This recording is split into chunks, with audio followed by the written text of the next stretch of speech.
Yeah, it's quite obvious that the Israelis treat us like we're the dumbest things walking the earth. It's not a surprise that they call us goy, because they really do treat us like cattle.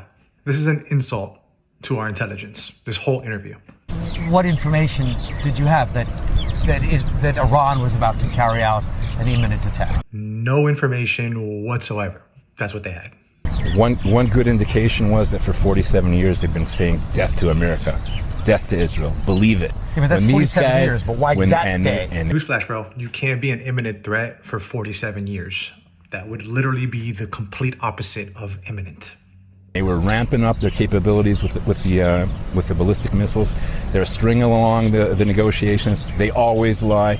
Listen to your negotiators. They'll tell you the truth. They're stringing them along. They always lie, and it was an imminent threat. And we removed that imminent threat. I still don't understand what the imminent threat was, that they were going to attack Israel, attack American bases, attack the U.S. An imminent threat of what? All of the above. All of the above. They were threatening their neighbors. Look at what they're doing now.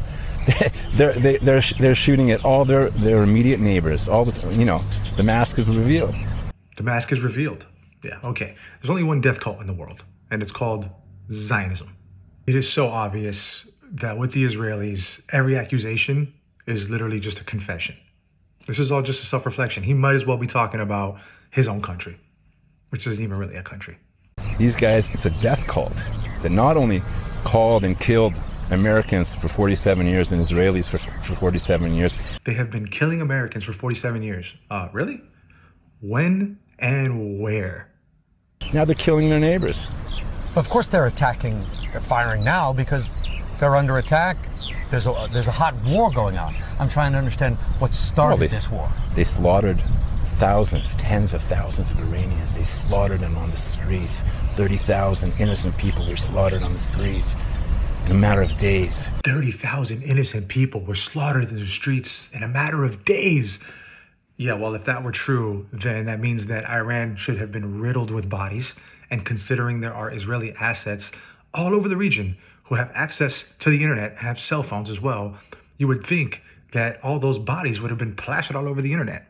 There isn't a single shred of evidence to support the idea that the Iranian regime murdered 30,000 of its own civilians. Not one shred of evidence. We see videos of dead kids in Gaza for, 2 years now? We haven't seen a single video of a single body in the streets of Iran. It's a death cult. It's a death cult, and we're removing that threat.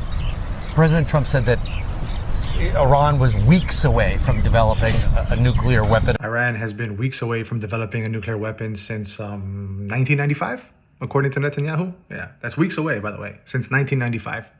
Weeks away. Apparently, these people are not very good at math. And potentially using one. Is that Prime Minister Netanyahu's assessment as well? Well, we know that they wanted it. We know that they were planning it. We know that was the imminent threat. You see today what they're doing with the oil. They're blackmailing the world with the oil. They would blackmail the world with the nukes. President Trump is saving the free world right now. But were they just weeks away from having a nuclear weapon?